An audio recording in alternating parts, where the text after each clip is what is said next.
Hello বন্ধুরা, আমার নতুন ব্লগে আপনাদের আবার স্বাগতম। তো আমি আছি ওখানে রেল লাইনে, আর রেল লাইনের থেকে যাইতেছি স্টেশনে, রেল স্টেশনে। তো ওখানে আছি আমবাসার থেকে যাই কুমারঘাটে। তো কুমারঘাটে যাই একটু কাজ আছে, ইতার লেগে যাইতেছি। আর এই দেখো এর মধ্যে আয়া পড়ছে, তো ট্রেনে আয়া পড়ছে দেখতেছো তোমরা। ট্রেনে উঠতে যাবো, ওখানে ট্রেনে উঠতে সেটা বাকিটি দেখাইতেছি তোমরা। ভিডিও ভালো লাগলে like comment share and channel subscribe করে দিও। আর যদি ফেসবুক রে দেখো, ফেসবুক পেজ রে ফলো করে দিও।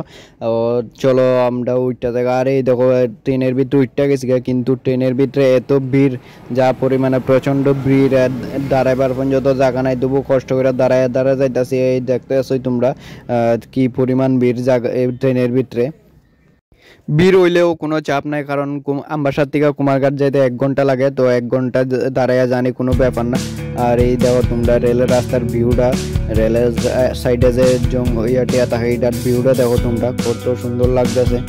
আর ভিডিও যদি ভালো লাগে তোমরা লাইক কমেন্ট শেয়ার করে দিও, আর চ্যানেলটা সাবস্ক্রাইব করে দিও। তো আর এই যে তোমরা এখন একটা জিনিস জাগাইতেছি, এটা তোমরা জানো নি কইতে পারি না। আর যদি জানো এটার জানো এটা কি তা আর কি আর এটা কি কাজায়, তাইলে এটা কমেন্টে কইটা জানাইও তোমরা। এই যে দেখো তোমরা আরো সামনের দিকে দেখাইতেছি, কমেন্ট কইটা জানাইও। তো আর তোমরা যদি জান না থাকো আর চিন না থাকো, আমি তো চিনি, তো তোমরা না জানলেও পরে কমেন্টে কইও, তো আমি পরে তোমরা কইয়া দিই মনে। তো আজকে লেগে ভিডিও এতটুকুই, বাই বাই।